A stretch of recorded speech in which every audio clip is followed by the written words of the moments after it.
Olá, eu sou Adriana Fukuda, sou uma das colaboradoras da Casa Espírita Fonte Viva, e esta noite nós trouxemos aqui para Paulo estar conosco, para nos dar aí toda uma orientação, informações novas sobre o espírita no mundo. E para falar desse tema, eu pedi aqui a presença entre nós, de novo, desse sistema novo que estamos adaptando, né, que é a live, Adalberto Prado de Moraes, ele que é presidente da AD do Japão, a Associação dos Divulgadores do Espiritismo do Japão. Então, ele vai nos falar aí sobre o espírita no mundo. Então, olá, Adalberto, como vai?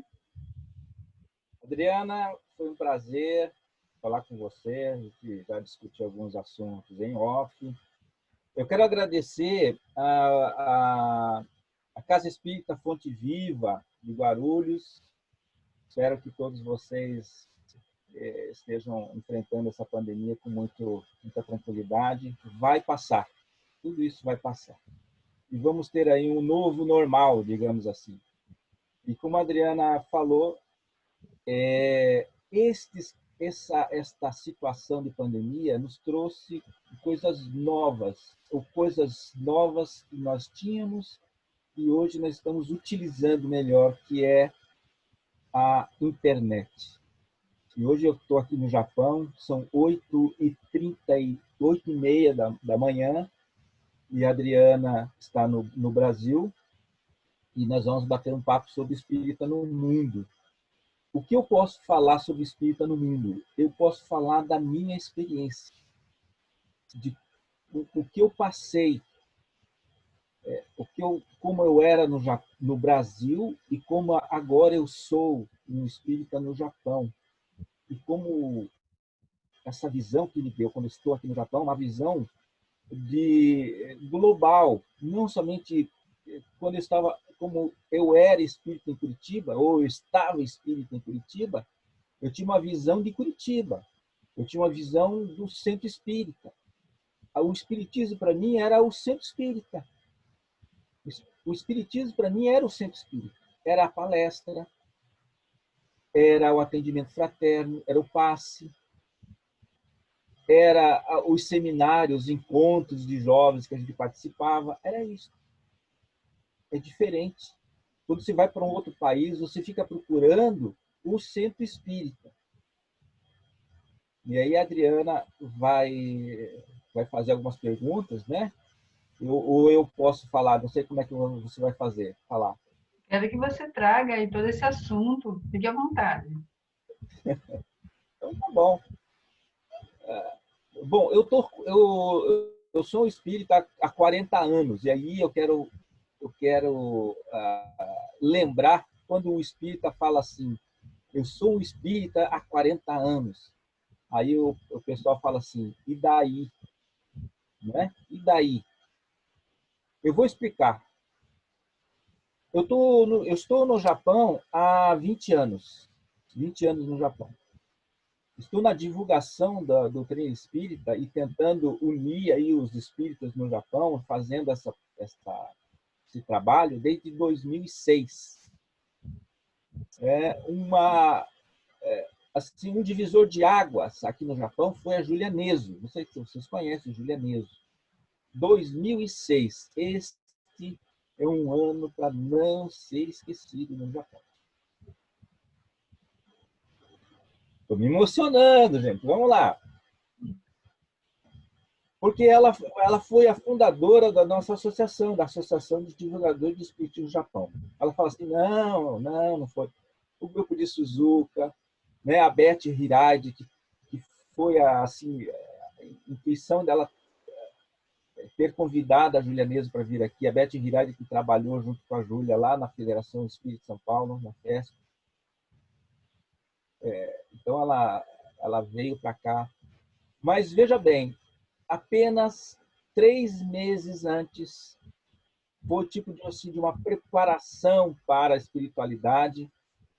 Eu trabalhando na fábrica, quando eu cheguei aqui em 98, eu cheguei aqui, mas 2000, e fazia apenas o Evangelho no Lar. Eu trouxe apenas a minha obra básica, os 5 livros básicos, fazia o Evangelho no Lar.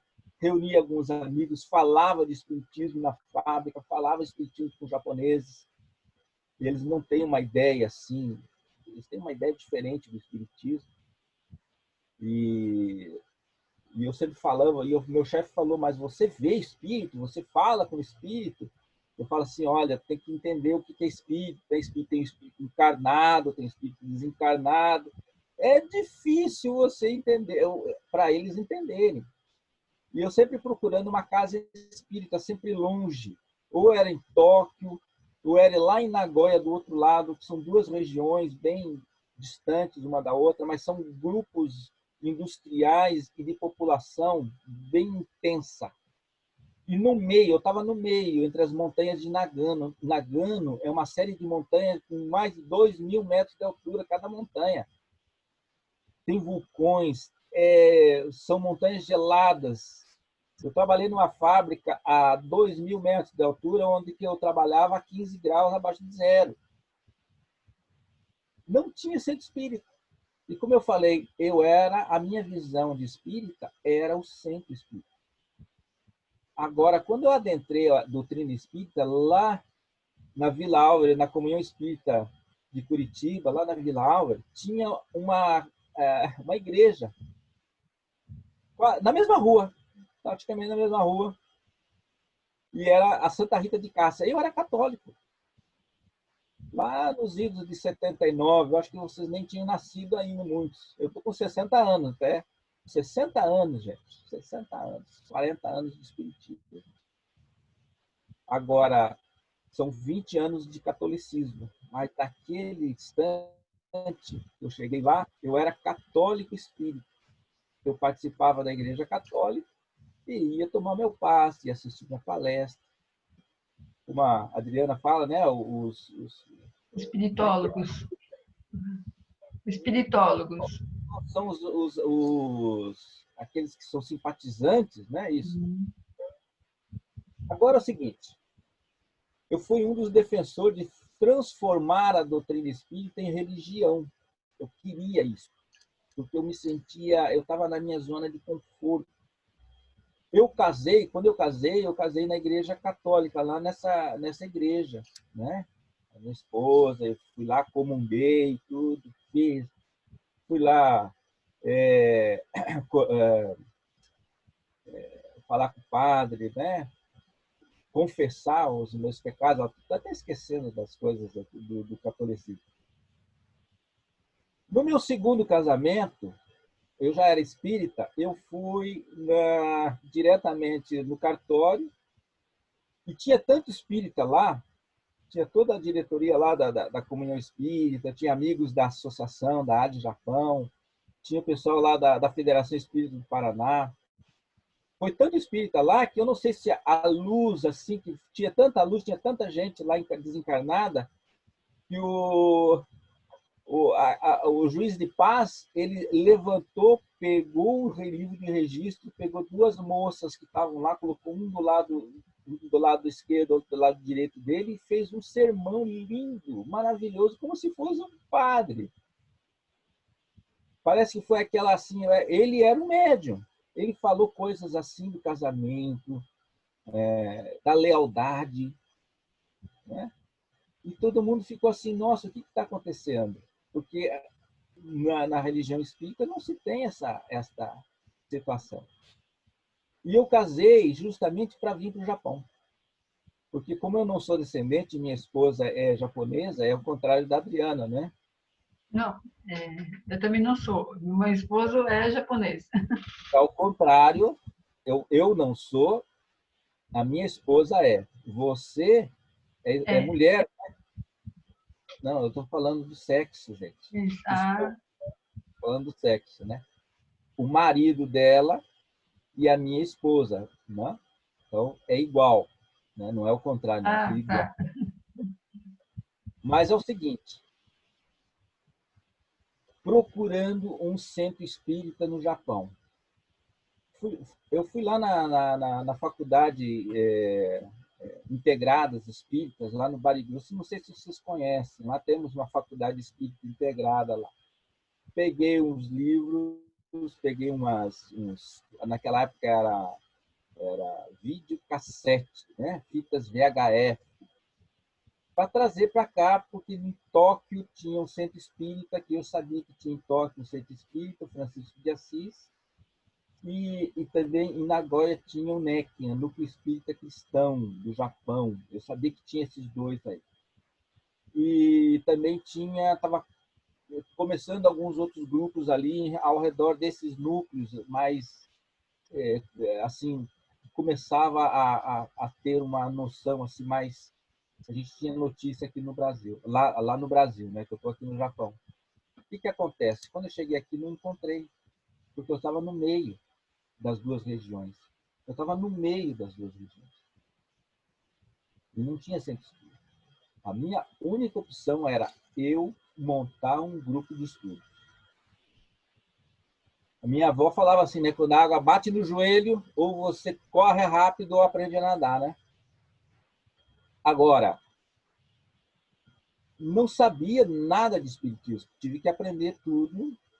Eu tinha um pouco de experiência, mas era aquela experiência da AD Japão, né? O Wilson Cesés, participávamos lá da comunhão espírita, né? Ele era o responsável lá pelos cursos da comunhão espírita, e eu ajudava, né? Eu ajudava lá, de vez em quando substituía, e dava passe também, fiz algumas palestras lá na comunhão, mas era uma coisa muito caseira, muita coisa ali.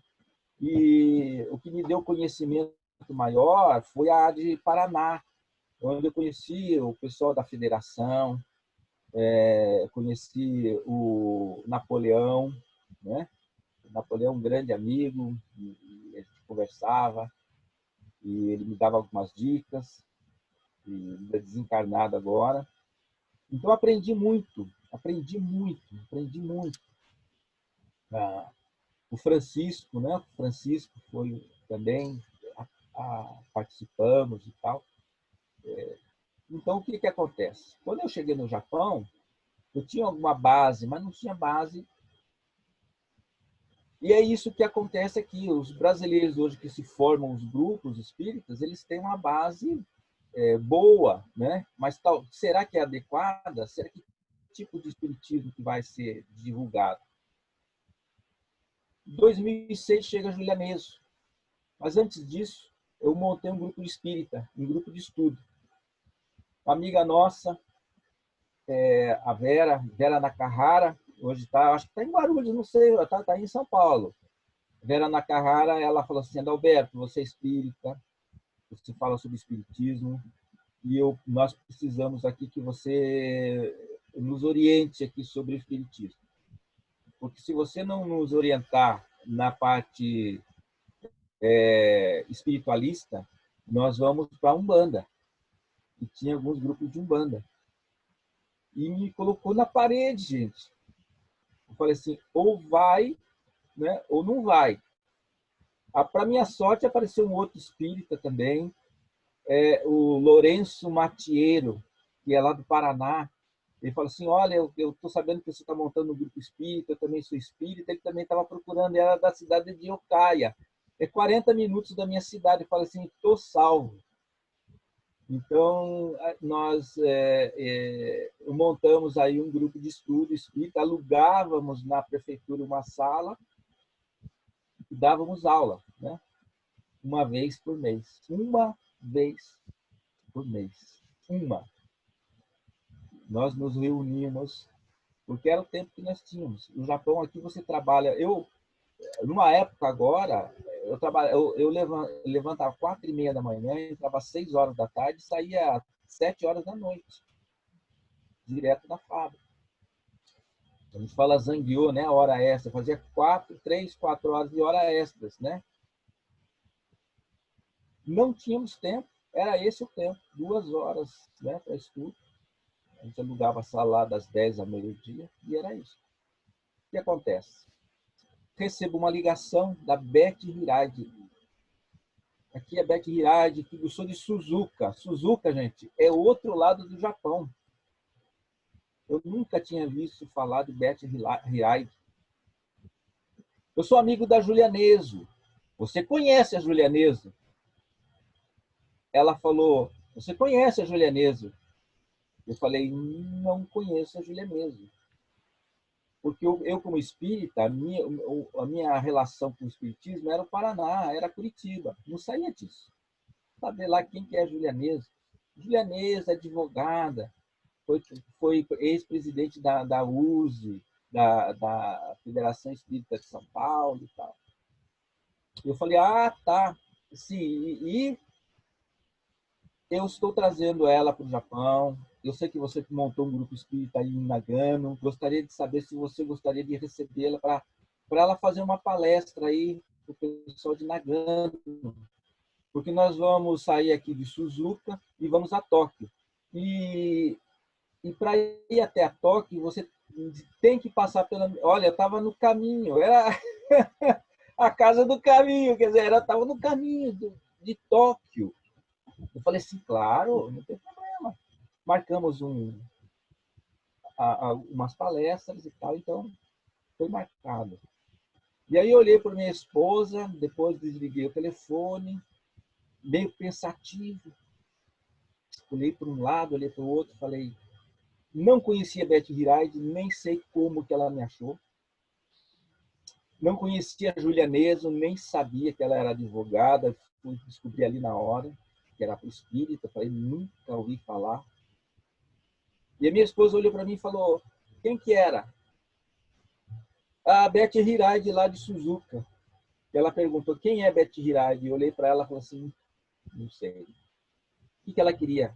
Trazer uma palestrante para o nosso grupo aqui, para nós fazermos aqui uma palestra com a Júlia Neso. Minha esposa perguntou, quem é Júlia Neso? Eu falei, não conheço. Então, nós começamos na minha cabeça, começou a matutar assim. Eu não dormia aquela noite.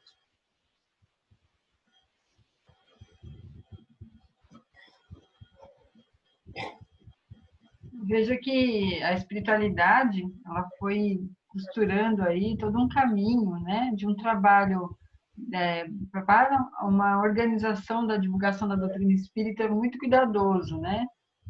Tudo parece meio que ao acaso, mas para nós que estudamos o espiritismo, a gente sabe que é um trabalho imenso da espiritualidade, nessa organização, essas pessoas que são intuídas, essas inspirações que chegam, e aí chega no endereço certo, né, Adalberto? Agora, o que fazer? Porque quando eu cheguei, eu não achava centro espírita difícil a comunicação, a internet era ruim. Estavam começando aqueles blogs, aquelas coisas assim. Eu falei, associação de divulgação, vamos divulgar o espiritismo. Está faltando no Japão pessoas para divulgar o espiritismo. Então vamos montar uma diretoria. Peguei 4 casais, 4 amigos. Falei assim, olha, vamos montar uma associação e vamos tocar ela assim, uns 6 meses, depois a gente faz uma eleição mesmo, né? Vamos nos colocar como os diretores. A gente se colocou, eu me coloquei como presidente, né? Eu não fui eleito. Depois fizemos a eleição, fizemos uma votação e fui eleito. Depois não tinha outro, eu me coloquei de novo. Uma história terrível, mas é assim que funciona. Aí eu falei assim, então a primeira ação da Associação de Divulgadores Espiritistas do Japão, que é a AD Japão, que eu tinha a experiência como AD Paraná, até na primeira, quando eu fui apresentar a Júlia Neso num outro grupo espírita, eu falei assim, a AD Paraná, eu troquei AD Paraná por AD Japão, falando de AD Paraná no Japão. Eu falei assim, não, AD Japão. Aí eu coloquei, e aí, quando a Júlia Neso chegou, então a gente fez a inauguração, a fundação da AD Japão. Eu falo, né, que a Júlia Neso é a causa. Ela é a causa da associação que tem hoje no Japão. A Júlia Neso, ela aqui no Brasil, ela é presidente da União das Sociedades Espíritas de São Paulo atualmente. Ela que coordena ali todo esse trabalho, né? Já fez anteriormente lá com a federação. É uma grande trabalhadora, né? Então, para quem realmente não conhece, a gente está dando aqui mais informações dela. 2006 é um momento decisivo porque foi a tradução do nosso Evangelho segundo o Espiritismo em japonês, traduzido por Tomo. E, assim, foi tudo... Foi a primeira tradução do livro do Evangelho segundo o Espiritismo e foi a fundação da Área Japão, onde que depois ele foi o divisor de águas. Depois de 10 anos, a Júlia Neso veio, a gente fez um simpósio, o 10º simpósio, 10 anos da Área Japão, 10 anos depois, ela notou uma grande diferença. Eu fui 2 vezes, fui sempre bem recebido pelos espíritas aí de São Paulo, agradeço. Comecei a montar uma biblioteca que precisávamos de livros. A meta era 1.500 livros. Difícil encontrar livros aqui, não tinha um PDF naquela época. Júlia Neso sempre trazia livros. A USE abriu as portas de todos os livros para nós. Eu entro na USE e trago o que posso carregar. Então, é incrível. Pessoas lá de Minas Gerais me ajudou, da Rádio Fraternidade também nos deu um grande apoio, o Consolador de Londrina. Então, são gentes assim que faz parte da história do espiritismo no Japão. Mas a minha visão começou a sair da visão espírita, do centro espírita, e ter uma relação mais assim mundial, né? Assim, a comunidade mundial, o espiritismo no mundo, o espírita no mundo. E comecei aos poucos a descobrir que o espírita no mundo é o reflexo da minha história. São espíritos que saíram do seu centro espírita, por alguma dificuldade financeira, foram para outro país, que foi o meu caso, e depois, por força da espiritualidade, como a Adriana fala, não por um acaso você tem que montar um grupo de estudo. E não por acaso alguém aparece te incentivando a fazer alguma coisa maior. Hoje, o espírita no mundo são pessoas que foram com dificuldades e trabalham ainda com dificuldades. Se pensa que eu não tenho dificuldade, é bonito falar, né? A AD Japão, ela fundou 2 grupos espíritas em 2 regiões, são grupos espíritas que têm cada um tem a sua biblioteca. Nós temos mais de 1.700 livros aqui, são 780 títulos, tem livros espíritas e não espíritas. A nossa livraria e a nossa biblioteca está à disposição de um grupo que cuida dos presidiários, dos encarcerados. É o grupo lá de Tóquio, né? Não é Tóquio, ele não gosta, é Chiba, não é nem Chiba, é Chiba. É ao lado de Tóquio, lá ao lado da Disneylândia. É o Grupo Florescer, ele que organiza, coordena e faz todo a inter-relação com os presidiários. São 600, se não me engano, presidiários, e a nossa biblioteca está à disposição para poder ajudar esses encarcerados. Até nós combinamos aí essa semana ou esse mês para ele vir para cá e escolher o livro que ele quiser para levar. À disposição, né? E temos grupos em Tóquio também que nós ajudamos com roupa. Temos um grupo de autonomia, né? Que tem pessoas que também vão lá ajudar a fazer o gohan, né? Fazer o arroz, fazer o bolinho. Eu e minha esposa fomos lá ajudar a fazer os bolinhos de arroz, ajudar a distribuir roupa. A gente leva a roupa daqui para lá, levamos sapatos para os homeless. Isso é uma outra história. Temos, então, a biblioteca, temos 2 grupos de estudo, temos 2 grupos de mediunidade, Temos, participamos dos evangelhos de sábado pelo Skype na região de Suzuka, com a nossa amiga Alice. Participamos aqui também da nossa região em Cesac, pelo Skype da região aqui de Tóquio, nessa região. Participamos do Zoom, do nosso amigo Enzo Urbana, e juntamente com o pessoal de Cádiz, de Kakegawa, o pessoal de Kakegawa é lá perto, lá em Hamamatsu. Então, são grupos parceiros aqui do Japão, com o Brasil. E todo esse movimento é um movimento simples, gente. É um movimento que, para mim, hoje, é como se eu estivesse no meu centro espírita, lá na Vila Alves, lá na Comunhão Espírita de Curitiba. Então, quando a gente fala espírito no mundo, é a simplicidade. Eu falei com uma amiga nossa lá de Londres, né? E a história dela é linda, né? Toda uma dificuldade para ir até montar um grupo espírita em Londres.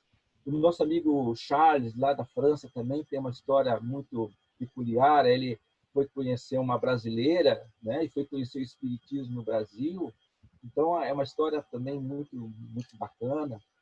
Né? A Jussara, lá dos Estados Unidos, eu fiz uma entrevista com ela aqui no Japão, ela esteve aqui, eu fiz uma entrevista com ela, conversamos em off, discutimos alguns assuntos. Né? Então, são todos eles pessoas simples, pessoas comuns. Né? Não é porque eu sou aqui no Japão, que, nossa, presidente. Não, gente, eu estou presidente. Né? Não sou presidente, nós estamos aqui para trabalhar com simplicidade e com humildade. Adalberto, você tem mostrado toda uma conexão com vários países, né? E que tem todo esse grupo de pessoas que estão desenvolvendo a doutrina espírita, né? Eu comentei com você um pouco antes que o Brasil, ele sempre se intitula realmente o local em que o espiritismo deu certo, né? Então, me fala assim, como está essa questão? Como a fé, né, do espírita em outros países trabalha toda essa experiência agora que estamos vivendo a pandemia?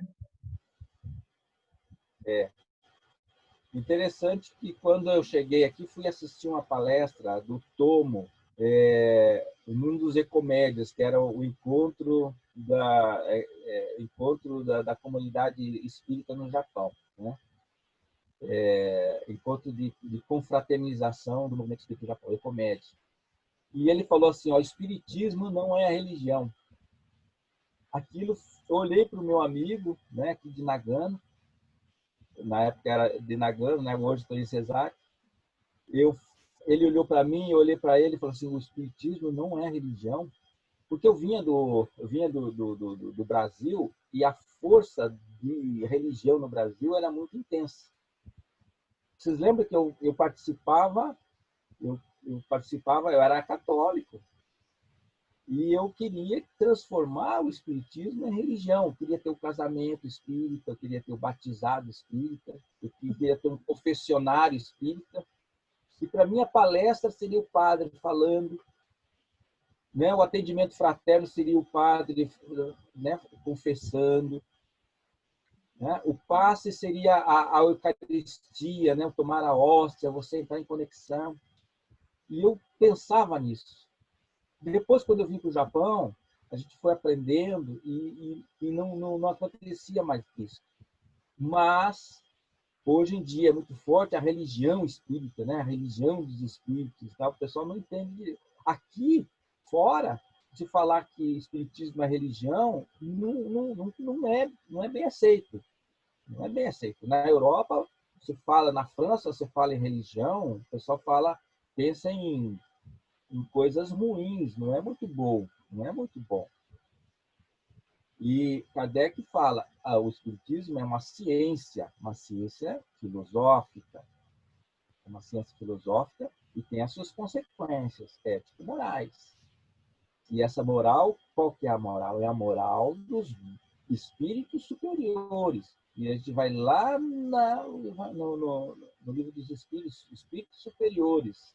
O que é espírito superior? O espírito superior é aquele que serve de guia e modelo.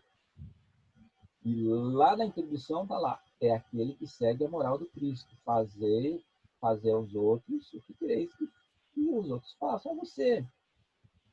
E a confusão está aí. Agora, eu olhei para o meu amigo e o Tom falou: Espiritismo não é religião. Voltei para Nagano, falei com o meu amigo, falei assim, não é, veja bem, achando uma série de argumentos dentro da própria doutrina que falava, veja bem, estudando melhor, a gente vai descobrir uma coisa que o espírita é heterônimo e não é autônomo. Assim, por acaso, peguei na internet Paulo Henrique de Figueiredo. Liguei para ele. Paulo Henrique de Figueiredo, preciso conversar com você. Ele falou, quem está falando? Adalberto. Quem é Adalberto?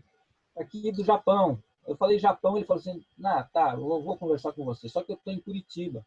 Eu estou no Paraná. Eu falei, pô, Paraná é minha terra. Será que é coincidência? Aí eu conversei com ele e ele falou assim, olha, eu vou conversar com você. Pouco antes, depois, falando com a Júlia Mesa falou, olha, eu vou participar de um simpósio com a Simone Privato. Eu falei assim, Simone Privato, quem é?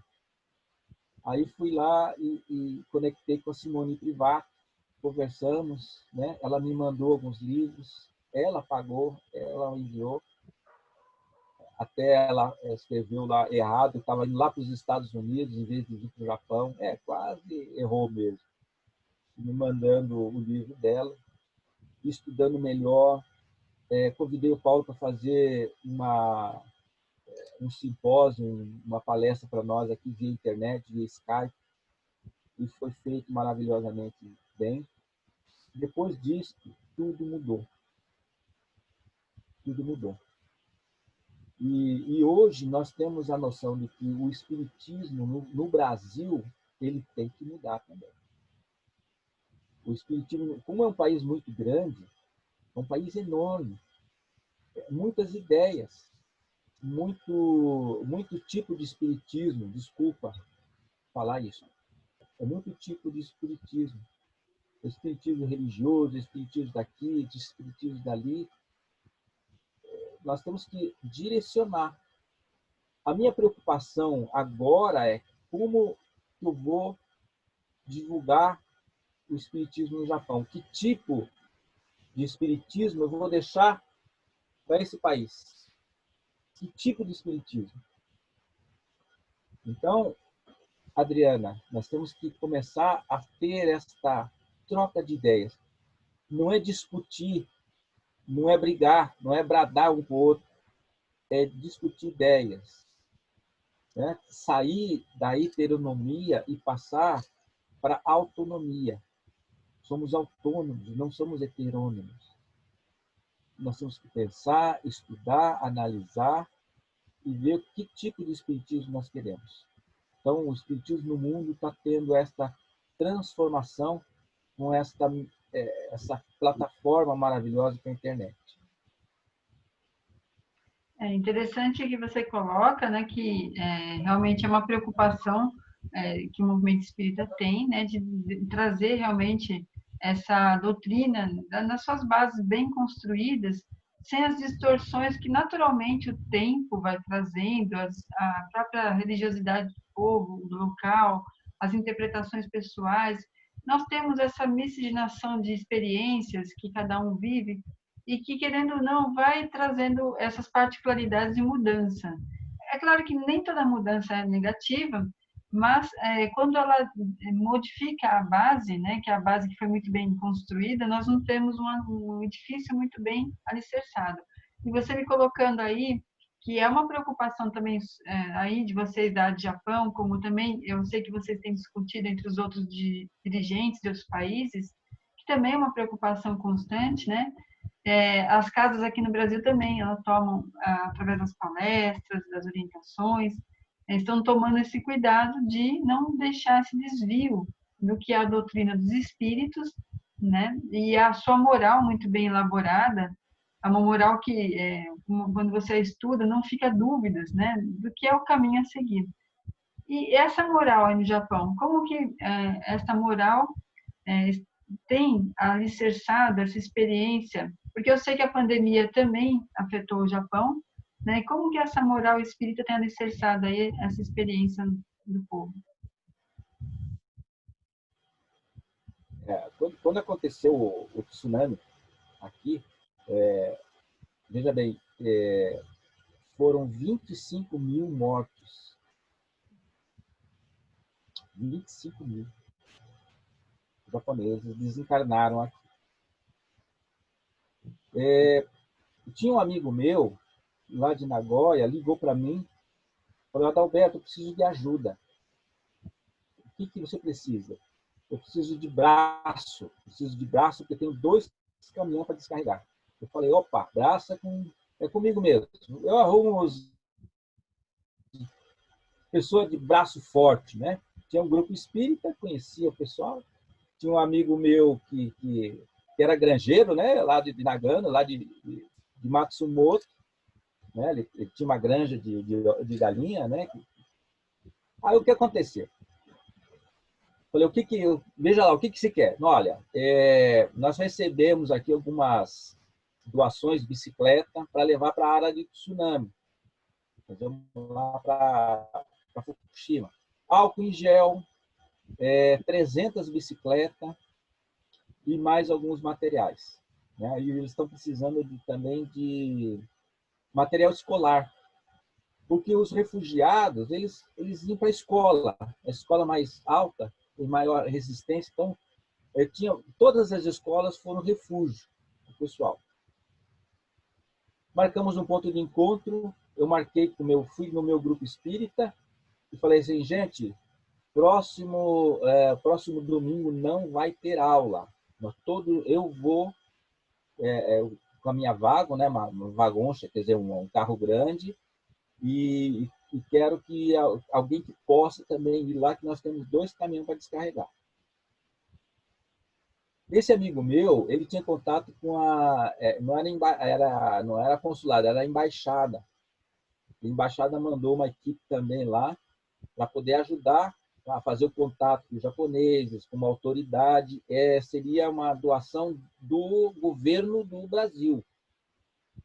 Governo do Brasil, embaixada com embaixada. Era o ritual lá e tudo.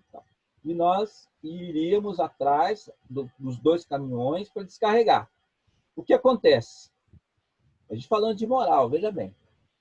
Falei para o meu chefe, falei assim: olha, eu não vou pedir licença, né, 2 dias aí, porque eu estou indo para o tsunami.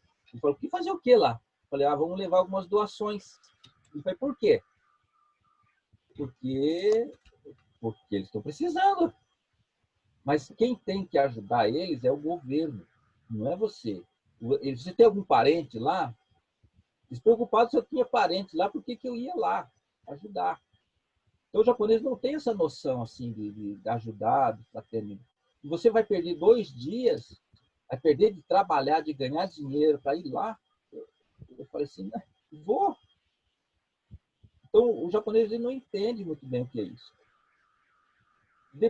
E depois a gente vai ver na parte da moral, né, do que acontece. A gente fez algumas palestras aqui falando sobre suicídio. E eu peguei uma escala, uma tabela de quantos suicidas, quantos suicídios foram cometidos aqui no Japão.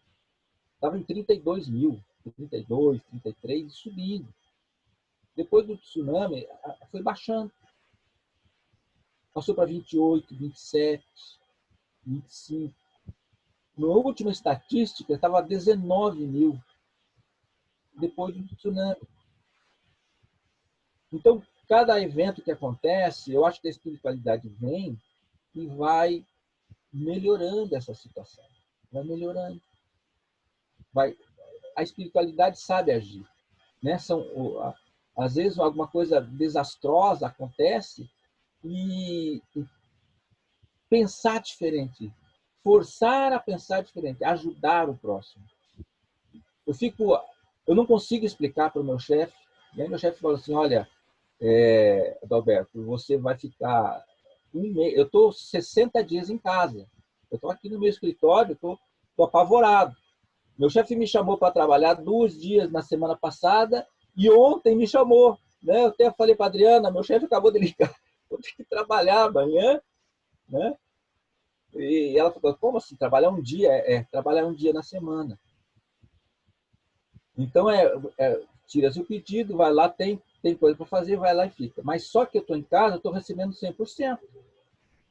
Porque nós estamos então, para mim está maravilha, tranquilo, fico em casa, ganhando 100%, vou trabalhar quando eles me chamam. E o chefe me perguntou, e como é que está o Brasil? Eu falei, o Brasil é um país muito grande, tem 200 milhões, 210 milhões de habitantes. O Japão tem 127 milhões.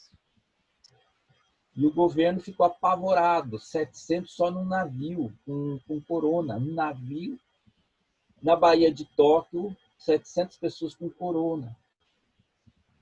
Fechou a cidade, gente. Parou tudo. Estado de alerta no país inteiro. E agora está começando a abrir vagarosamente.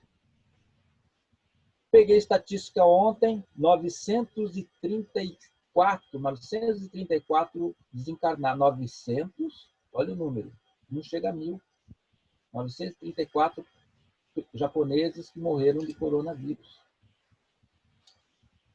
E aí meu chefe pergunta como está o Brasil. Eu peguei ontem lá num jornal, parece que tinha 1.100, 1.050 mortes. Dia! Já passamos os 40 mil. O que eu vou falar para o meu chefe? Brasil, coração do mundo, pátria do evangelho? É isso que eu vou falar para ele? Hã? O que eu vou falar para ele? Eu saio aqui para atender movimento, um grupo espírita, para fazer um atendimento lá em Fukushima. Movimentamos vários grupos espíritas independentes, autônomos, cada um age por conta. E nós, a de Japão, apoiando no que for necessário, com doações e tudo mais. Se precisar de braço para descarregar, a gente vai lá. O que acontece? O que falar para o japonês? Se o espírito está aqui no Japão, se desloca até Fukushima para fazer uma caridade, por que o brasileiro, que é tão caridoso, que é tão evangélico, que é tão católico, tão espírita, não se protegem?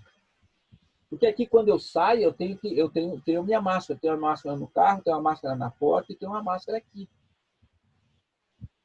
Não é para me proteger, eu, Adalberto. É para proteger você, Adriana. Você que está lá fora. Coloca a máscara para proteger ele, não? E ele é a mesma coisa. Fazer aos outros o que os outros gostariam que te fizesse. Eu uso máscara para proteger o outro. Todo mundo pensando assim, um protegendo o outro.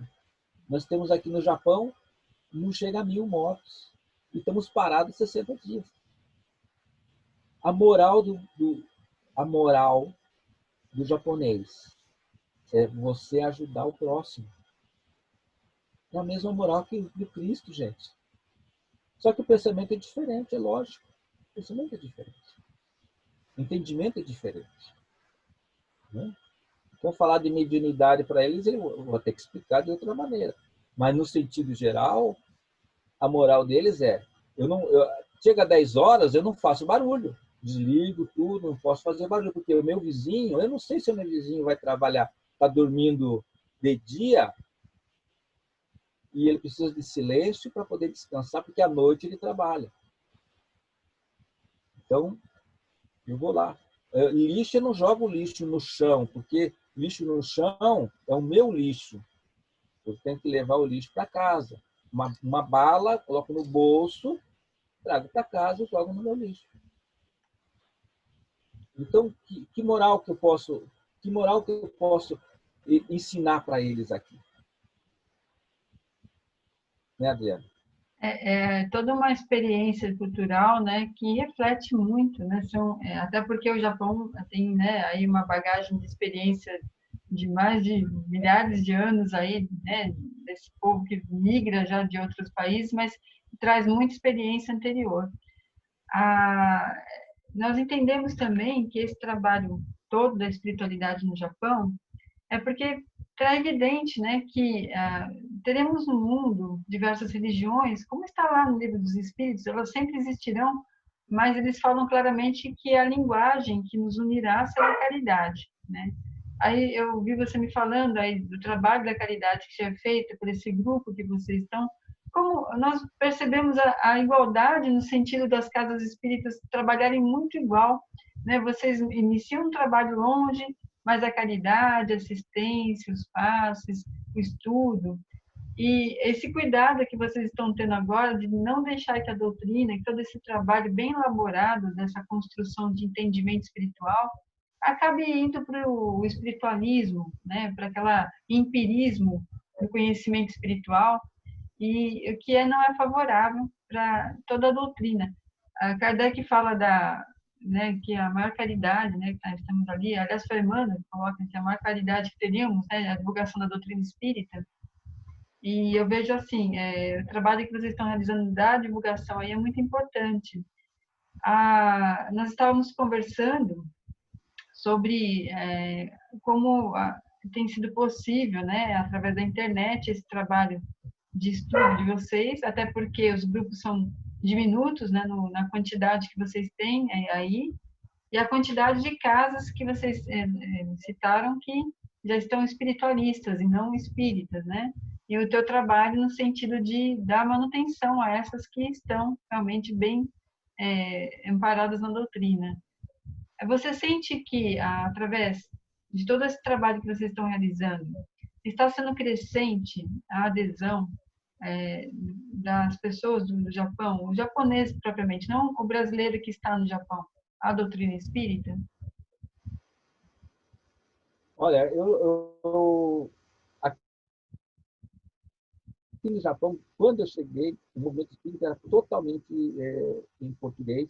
Hoje nós temos o Evangelho segundo o Espiritismo, temos alguns outros grupos japoneses que já traduziram o Céu e o Inferno, a Gênesis.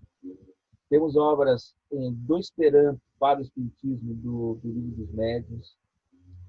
Temos livros dos Espíritos traduzidos também, à maneira do japonês. Eu estava vendo uma coisa interessante, falando de tradução. Eu estava vendo uma tradução do chinês, que foi muito, muito peculiar, essa tradução do Alice, se não me engano. A primeira pergunta do Livro dos Espíritos, que é Espírito, que é Deus. Que é Deus. Causa primária de tudo. Mas o que é tudo em chinês? O que é primário em chinês? Como é que você vai traduzir isso? E ele falando lá, pessoal, como é que eu vou traduzir isso? Deus para o chinês. Então, como você fala, você precisa dominar a língua muito bem. Senão vai ter complicação, consequências. Para o chinês, você falar criador de tudo não é nada. Agora, se você falar o criador das 1000 coisas, é diferente. 1000 coisas. Eu não entendi. Eu vi comentou, desliguei a televisão, fiquei pensando, 1000 coisas, 1000 coisas. Eu vendo uma outra entrevista, internet é uma coisa boa. Você acha coisas boas e acha muito coisas ruins, né? Falando que a espiritualidade, falando sobre os elementos da tabela periódica, que está 118, 119. Estão achando coisas aí, né? Estão mais elementos na tabela periódica, gente. Né? Na minha época, lá, acho que tinha só 114. Já está 119, vai achar mais coisas aí. tabela periódica, todos os elementos. E é formado tudo. Que a gente saiba, né? E é isso. Estou enganado. 119.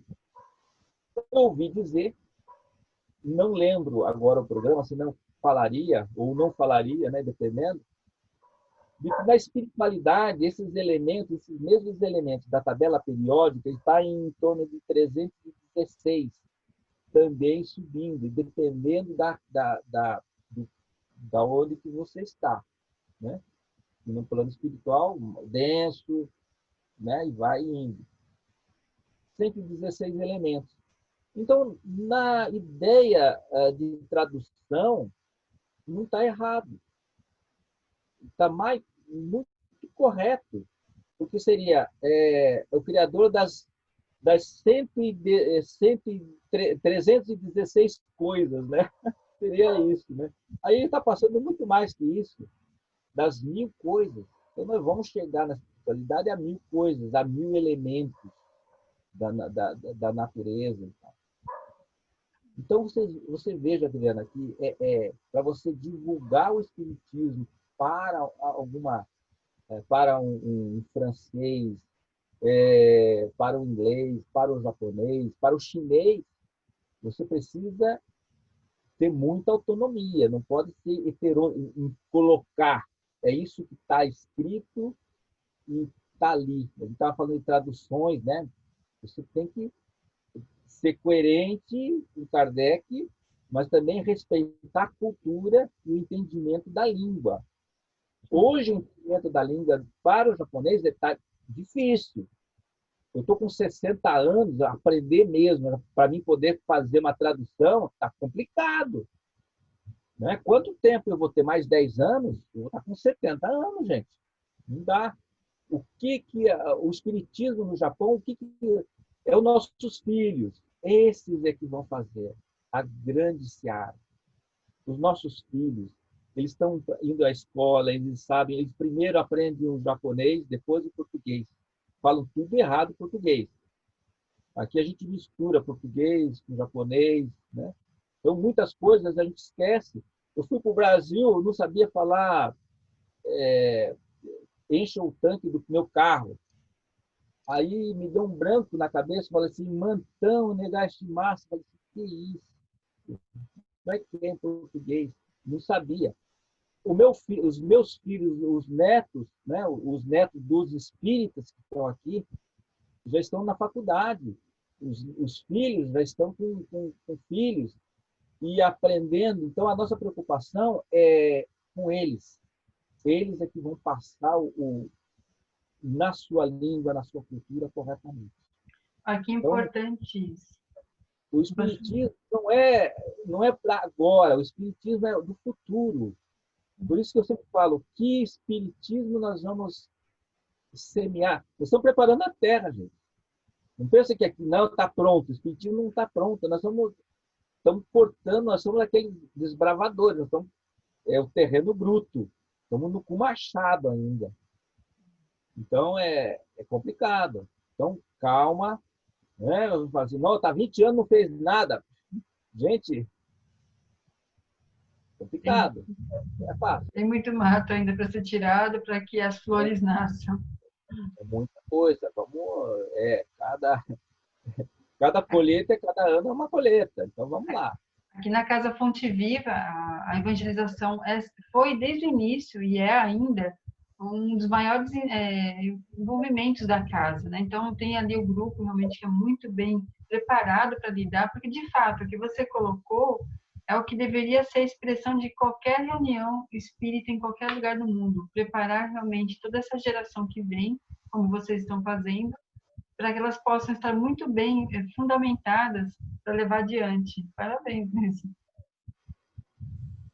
E nós temos aqui, assim, casas espíritas que não tem nenhuma criança, gente. O que nós pensamos assim? Pô, mas meu grupo espírita não tem criança. Né? Ou a criança fica na escola, então só tem adultos, ou só tem velhos. Não se preocupe com isso. Porque, olha, o que eu falei? Estou com 60 anos, talvez eu tenha mais 10 anos, talvez eu tenha mais 20, talvez mais 30. Eu espero ter mais 40, né? Chegar lá a um Divaldo, né? Com 90 anos. Vamos lá, nossa meta. E o ano, um pouco anos, um ano ou 2 anos atrás, a dona Terezinha lá de Sujuca, fazendo 80 anos, lá de Sujuca, dona Terezinha, um abraço. Eu falei assim, dona Terezinha, 80 anos, parabéns. Vamos, a nossa meta agora é chegar a 100, né? Então, a nossa meta aí é agora chegar a 100. E o que eu penso? Se nós somos espíritas, o que nós temos certeza da encarnação, da reencarnação, né? Temos ou não temos? Temos. Então, a minha vida é apenas uma passagem, gente. Eu estou preparando, talvez, quem sabe, um futuro para mim mesmo. Um futuro. Quando eu encarnar de novo aqui. Aonde? Não sei, não importa. Mas eu vou ter lá, no meu espírito, espiritismo. Essa é a grande sacada. Porque nós somos espíritos. Cremos na reencarnação? Sim. Ah, mas no meu grupo não tem criança? Se prepara. Prepara você. Porque você vai voltar. Com certeza. Essas bases, né, todas que temos como certeza a nosso retorno, até porque estamos ainda em evolução, então vamos retornar mesmo, mas as crianças de fato, né? E você sente que isso tem sido também um trabalho constante nos outros países com que você tem contato constantemente? Sim, na Europa tem na base lá da Elsa, ela tem um trabalho fantástico com as crianças, né? Em outros países também. Tem toda a obra agora para o italiano, por exemplo. Tem agora a federação está lançando, né? A apostilas, se não me engano, o nosso lar em quadrinhos, alguma coisa assim, trabalho para as crianças. Então, o trabalho para as crianças em outros países são bem adiantados, né? Então, aqui no Japão, temos crianças, né? Algumas casas têm crianças, e se trabalha muito bem com isso, com a língua em português e em japonês, depois eles vão passando. E no mundo, a preocupação sempre com as crianças, né? Nós tivemos aqui em Suzuka até a participação do nosso amigo Rui Rivas, né? E ele fez uma demonstração lá, só fiquei encantada. Muito bom o trabalho dele, também direcionado à criança, né? Um abraço para ele, participou aqui do nosso evangelho aqui em Suzuka. E também aqui os dois evangelhos, aqui também em Cesar. Trabalho com criança é importante. Realmente. E você tem sentido assim que a cada um de nós, né, que tem essa, eu falo assim, às vezes eu vejo espíritas ligando para pedir orientação que estão afastados, aqui no Brasil mesmo, cidadezinhas, casas afastadas de regiões que tenham mais mobilidade e gostariam realmente, como você falou, né? Nós temos muito a questão do espiritismo como só podendo ser exercido no momento que estamos dentro de uma casa espírita, né? Mas fala dessa questão realmente de como vocês trabalharam, né? Você trabalhou particularmente, não deixar de vivenciar a doutrina, apesar de não estar dentro de uma casa espírita. Olha, quando nós viemos para o Japão, o nosso pensamento era ficar 3 anos. Falei para minha esposa, né? Olha, nós estamos com algumas dívidas. Tinha uma empresa lá, faliu. Eu consegui falir 3 empresas, né? 3 firmas falidas. O que fazer, né? Aí ela tinha um terreno, pegou o dinheiro do terreno e compramos 3 carros. Aí vendemos um carro, comemos todo o carro, vendemos outro carro, ficamos com o mais novo, vendemos um carro novo, ficamos com o velho. Gente, tem que ir para o Japão. Vamos trabalhar 3 anos e depois de 3 anos a gente volta. Então, quando eu cheguei no Japão, eu não pensei assim, procurei um centro espírita, mas jamais pensei em fazer montar ou fundar alguma coisa, ou trabalhar. na divulgação, nada disso. Como espírita, você tem brasileiros. Eu trabalhava numa fábrica de radar lá em Iama. Iama, a palavra Iama você sabe o que é, né? Montanha. Montanha. Então, imagine uma cidade chamada Iama, e que fica na montanha. E no inverno lá, a neve é feroz. Chegamos uma manhã com muita nevasca, não achamos a fábrica. Tivemos que descer antes na rua para procurar a fábrica no meio da neve. O que acontece, gente? Como que você vai fazer um centro espírita ali? Não dá. Agora, quando você chega e tem na fábrica 34 brasileiros falando a tua língua, aí você fala. Então, lá tinha evangélicos, tinha católicos e tal, e num bate-papo com 34, né, você fazia suas panelinhas, né, dos seus 5, 6, 3 casal e tal. Então, o pessoal que era de Curitiba, o pessoal que era do Paraná, o pessoal que era de São Paulo e tal. Falamos de espiritualidade. Eu sempre respeitando as pessoas que eram católicos e evangélicos, né? Do meu jeito, ia falando de espiritualidade. Olha, gente, vamos lá e tal. Mas a minha intenção era ficar 3 anos. Não consegui pagar todas as minhas contas em 3 anos. Né? Então, vamos ficar mais 3 anos. E depois de 3 anos, vamos ficar mais 3 anos. Né? E depois veio a Julianeso. Depois vamos ficar mais 3 anos. E aí estamos há 20 anos. Então, o que acontece com o pessoal que está aqui? Ele não tem centro espírita, e como eu não tem aqui, é o evangelho no lar. Aprender a fazer o evangelho com a sua família. Pegar meia hora na semana, um dia na semana, e faz o evangelho no lar. Eu estava conversando com uma amiga minha lá da Suécia. E eu falei assim, olha, o nosso evangelho aqui como é 2 regiões, né? No sábado é o pessoal de Suzuka e na segunda-feira é o pessoal de Isezaki, que é a região de Tóquio e Nagoya. Então, o que acontece? Ela falou assim, ela ficou assim, como assim? Evangelho só 2 vezes? Só 2 vezes por semana? Eu falei, não, aqui em casa é uma vez só. Né? O evangelho é uma vez por semana. Ela, não, o evangelho é todo dia. Olha o pensamento. Então, vai depender de como que você adquiriu ou absorveu o espiritismo. Eu me senti assim, como fazer evangelho todo dia, né? Todo dia. E eu faço meditação ainda. Eu faço meditação, faço o meu evangelho, depois ela vai trabalhar. O que é? É da cultura do país, é da cultura dela, como que ela recebeu o espiritismo e de que ela era, né? Lembra quando eu falei quando eu era católico, eu ia na missa e ia tomar passe, né? Todo dia.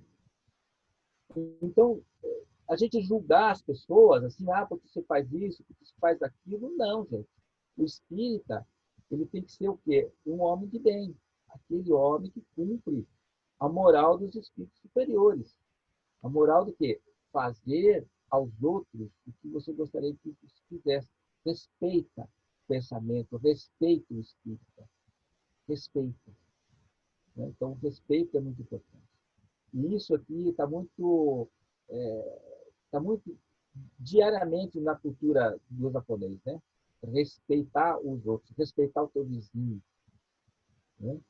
Então, é isso que acontece quando você está fora, né? E o brasileiro, ele faz barulho, ele é muito uruçai, que a gente fala, é muito barulhento. Né? Tem que se doutrinar, ele tem que aprender a respeitar, não jogar lixo, a respeitar os outros. Verdade. Daberto, eu agradeço aí toda a sua proposta de nos atender aí, de falar dessa experiência do espírita fora, né? Do que a gente entende, que o espírita ele enxerga muito o espiritismo aqui no Brasil, né? Então, você nos deu uma visão aí dessa experiência tua fora, né? Ao qual você teve que desbravar, como você mesmo colocou, e também que isso tem sido também uma experiência em comum com os outros países, que brasileiros têm sido este plantio, né, da doutrina espírita. É uma alegria nós vermos que o brasileiro tem realizado essa tarefa mundo afora, né, e que sim, nessas diferenças todas existem, mas a linguagem da caridade ficou evidente, a linguagem do estudo, do ensino às crianças também está muito evidente, e isso para nós é um norte, né, que todos nós vamos seguir. Eu agradeço muito mesmo você poder ter nos falado aí essa explicação toda, nos colocado a sua experiência pessoal, e até uma próxima oportunidade, se você aceitar, né, voltar para nós trazer aí alguma passagem da doutrina, do evangelho, né? Eu agradeço mesmo se você puder voltar a nos falar. Tá ok? Adriana, eu estou à disposição. O pessoal aqui da Fonte Viva. Fonte Viva, olha, eu faço, né, o Pão Nosso é uma das coleções da Fonte Viva. Uhum. Se vocês puderem, se eu participar, falar de um tema aí sobre a Fonte Viva, alguma coisa, estou à disposição. Lembrando, para você não esquecer que eu estou no Japão. Então, 8 horas da manhã aqui, é 8 horas da noite aí.